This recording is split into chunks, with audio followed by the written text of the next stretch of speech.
In this video, we will study about the secondary growth in the dicot plant. As in the last video, we have studied about the normal structure of the monocot stem, monocot root, dicot root, as well as the monocot leaf, as well as dicot leaf. So, in the last video, or you can say in the meristematic tissue, we have studied about how the primary growth takes place and how the secondary growth will take place. So from the last videos we are taking a reference to show how the secondary growth takes place in the dicot root as well as the dicot stem. Now first of all we have to start the secondary growth. Secondary growth in dicots. Growth in dicots. As you all know about the different type of meristematic tissue we have studied in the later videos. This part is known as the apical meristem. Apical meristem.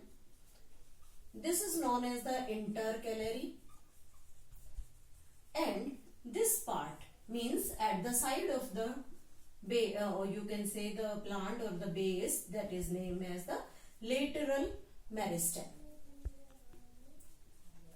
We have studied about the functions of all these types of the meristem, as this apical meristem helps in increasing the length of the plant body, and this lateral meristem increase girth, helps in increasing the girth.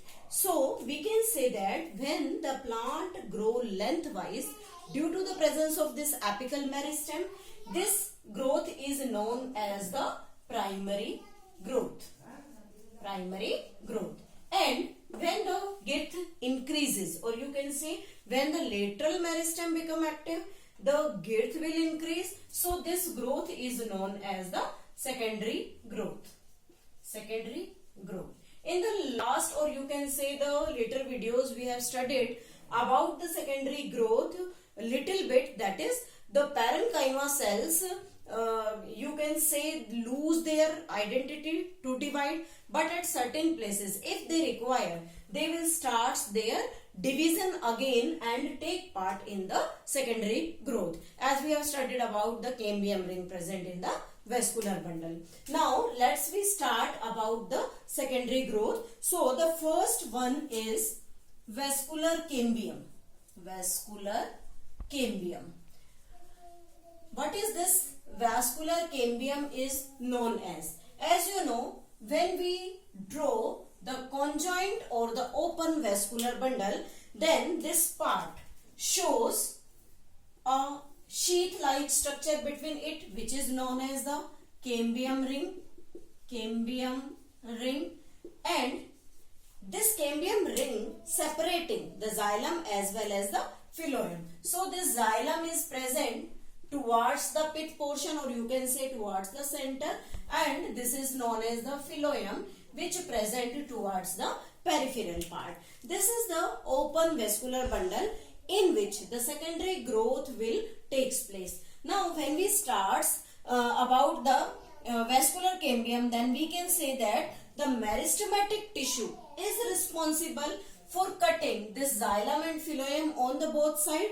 So this meristematic activity, or you can say the meristematic tissue starts cutting this type, is known as the vascular cambium. So we can say that this cambium ring has the meristematic activity. Meristematic activity, and due to this meristematic activity, it starts forming the vascular cambium. Vascular cambium. This vascular cambium become active in the medullary part and starts cutting off the different types of the tissue layers. First part of this vascular cambium, or you can say the process of this secondary growth, is the formation of cambium ring.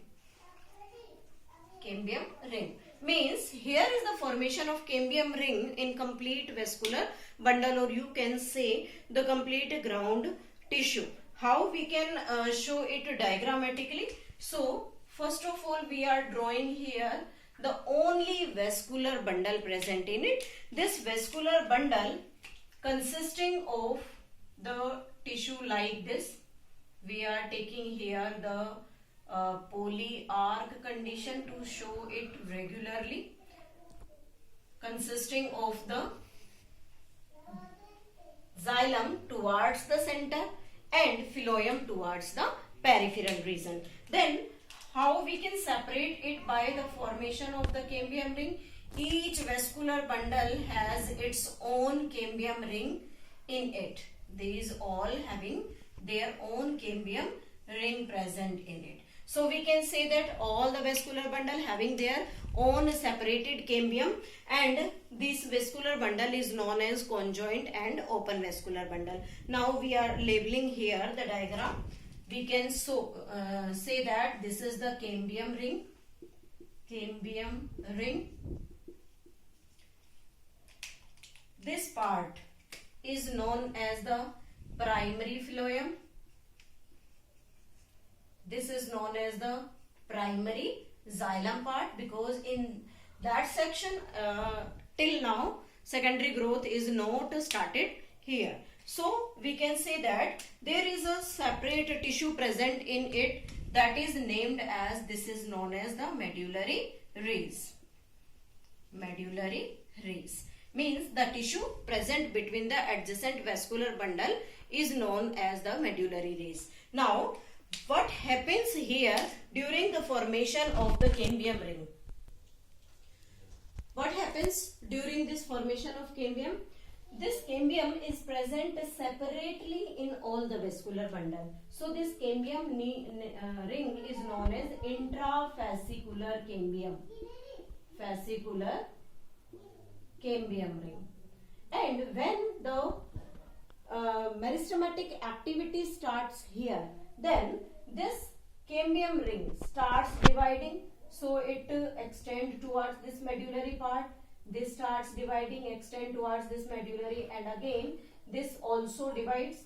All these cambium ring will divide and entirely they will cross, or you can say cut off the medullary section, you can say, and become adjoining all these meristematic region. So this cambium which become meristematic and cut off the medullary part, it is known as interfascicular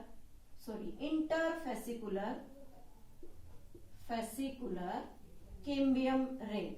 And this interfascicular cambium ring show the maximum activity during the secondary growth part.